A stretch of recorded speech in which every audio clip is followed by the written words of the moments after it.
Excuse me, Miss Misteria. Ready na po ang set. Kaya na po inaantay. Mamaya na kaya. Manonood pa ako ng showbiz news, oh. Kanina pa ako naghihintay, hindi niyo ako tinatawag.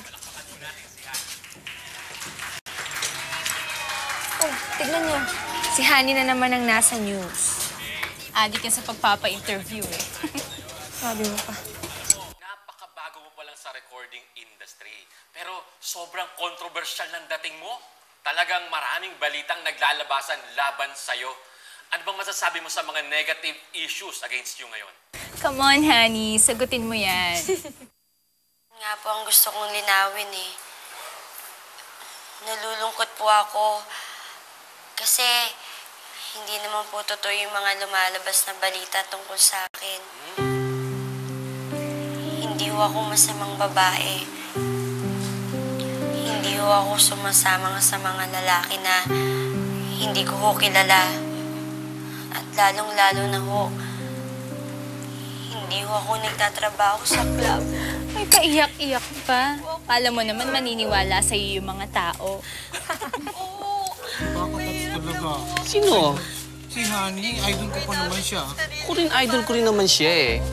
Kahit bago siya, magaling siya in fairness ha. Pabayaan mo, pag may concert, sasama kita. Wait naman ba? Pero ikaw ang magbabayad ng ticket mo. Ay, huwag mo nga basahin yung kaibigan ko. Oy, bigyan ng tip.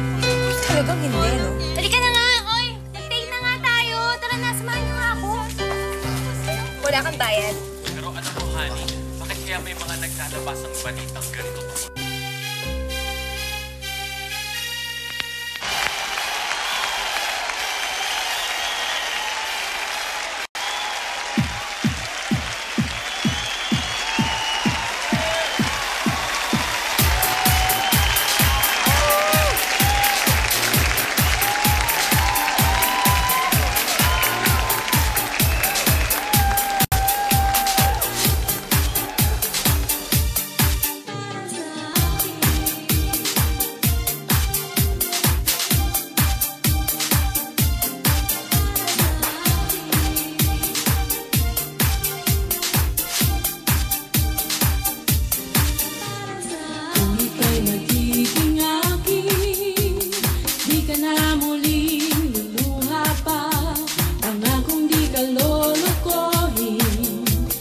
Puso kong nagmamahal, kung ako ay papalarin, na ako'y iyong mahal na rin. Pangakong ikaw lang ang iibigin, magpakailanman. Di kita pipilitin, sundin mo pa iyong damdamin. Hayaan na lang tumibok ang puso mo.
Pabayaan mo ma-insecure ang babaeng yan, Terry.